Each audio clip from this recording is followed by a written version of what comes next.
Buongiorno a tutti e bentornati nella mia cucina. Sapete che cos'è questo? Questo è il risultato di un processo non troppo laborioso e neanche troppo lungo che ci permette di realizzare in casa, in maniera artigianale, un dado vegetale senza tutti gli addensanti che più fanno male, a partire dal glutamato.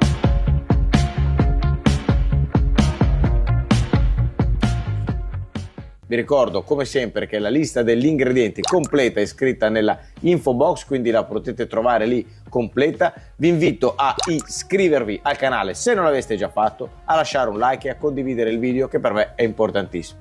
Bando alle ciance, andiamo a vedere subito i procedimenti, ma prima sigla!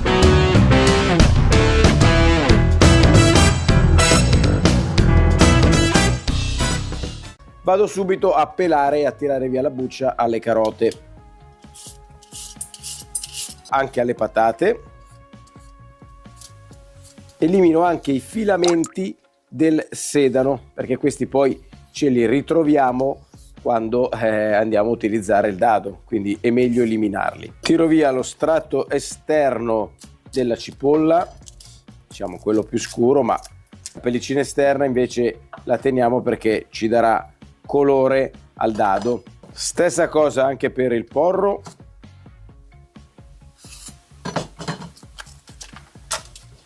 La rapa.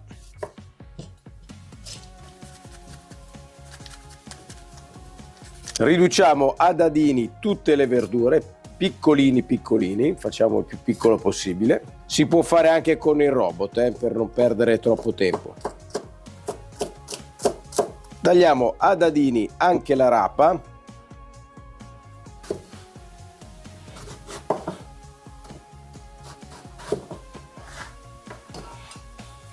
Cipolla. Anche il porro.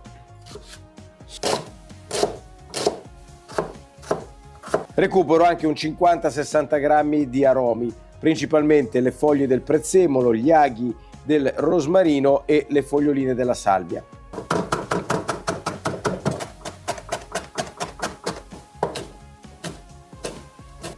E anche questo è andato.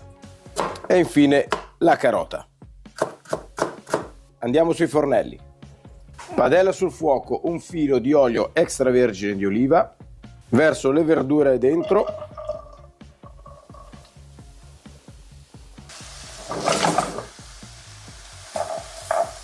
Le faccio andare così con la fiamma media per una quindicina di minuti. Adesso dopo 10 minuti vado dentro con gli aromi. Lo scopo principale è quello di far evaporare più acqua possibile. Il composto si è ridotto di circa un terzo e le verdure si sono ammorbidite, siamo pronti per andare a frullarle. Come avete visto fino a qua è stato tutto molto semplice. Da adesso in poi lo diventerà ancora di più, quindi quello che dobbiamo fare è inserire le verdure dentro un robot e adesso non ci resta che chiudere e andare a triturare.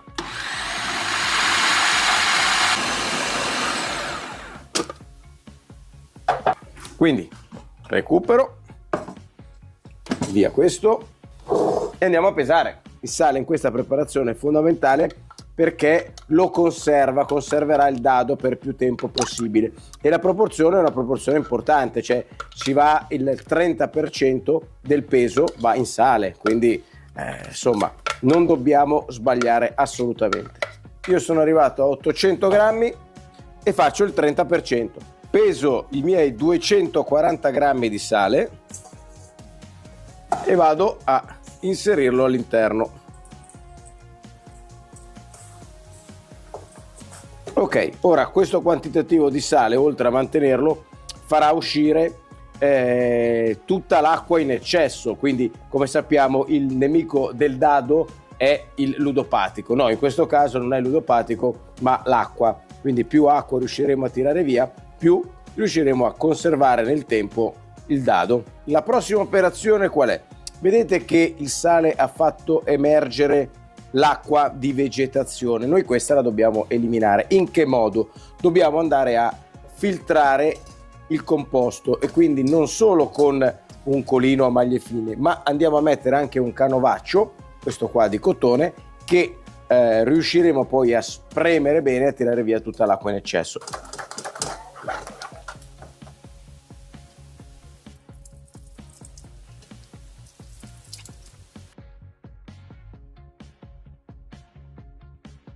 Arrivati a questo punto abbiamo asciugato per il meglio il dado, quindi possiamo passare alla fase successiva. Prendo una teglia, ci piazzo sopra un foglio di carta, un paio di fogli di carta da forno e vado a inserire il dado. Ecco qua. Io utilizzo uno stampino come questo. Questo è il risultato. Ora, questo risultato qua, il contenitore io uso questo perché ce l'ho e non ho uno specifico per il dado. Questo qui se ne va in freezer e lo facciamo raffreddare, congelare per almeno una notte, 8-9 ore. Recuperiamo il dado vegetale e voilà. Eccolo qui. Il dado vegetale, ve lo faccio vedere bene, guardate come si presenta. Ora andiamo a capire cosa dobbiamo fare. Prima cosa andiamo a pesarlo, quindi ci mettiamo qui e andiamo a pesare. E abbiamo 416 grammi di dado. Dobbiamo ottenere dei cubetti da 10 grammi l'uno più o meno, in modo da poter insaporire mezzo litro di acqua tutte le volte. Allora,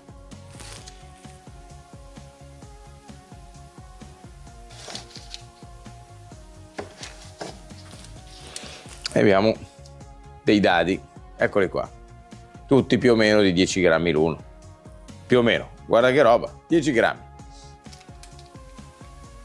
E poi faccio tante striscioline così.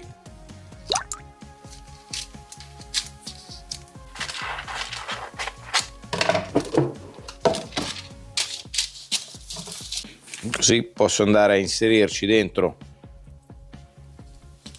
il dado, lo ricopro più o meno al centro, in questa maniera, così, vedete?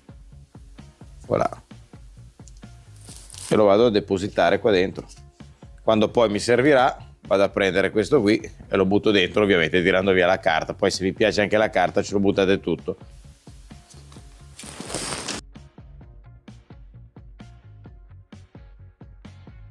Ed eccoli qua. Allora, ovviamente su 400 grammi più o meno di prodotto abbiamo circa 40 dadi. Ecco, diciamo che 40 dadi ne abbiamo di roba da fare, Ora, così come sono, li possiamo andare a congelare e li utilizziamo poi di volta in volta. Mi metto qui a favore di camera e vi faccio vedere bene. Questi sono dadini, io faccio dadini che vanno dai 9 agli 11 grammi, quindi diciamo una media di 10 grammi a dadino, che serve per insaporire circa mezzo litro di acqua, oppure da andarla a inserire direttamente in padella assieme a una pietanza che stiamo facendo. Quindi è strepitoso, facile da fare, non vi resta che provare. Spero soltanto che questa ricetta, anche questa ricetta, vi sia piaciuta e che vi sia venuta voglia di provarlo, di replicarla. Scrivetemi anche nei commenti cosa aggiungete voi nel dado, come lo fate, se lo fate e se vi è venuta voglia di farlo. Vi invito come sempre a iscrivervi al mio canale, a lasciare un like che per me è importantissimo e a condividere il video su tutti i vostri social. Vi saluto, vi abbraccio, vi do appuntamento alla prossima video ricetta. Ciao a tutti dal Crapapelata. Ciao belle gioie, ciao!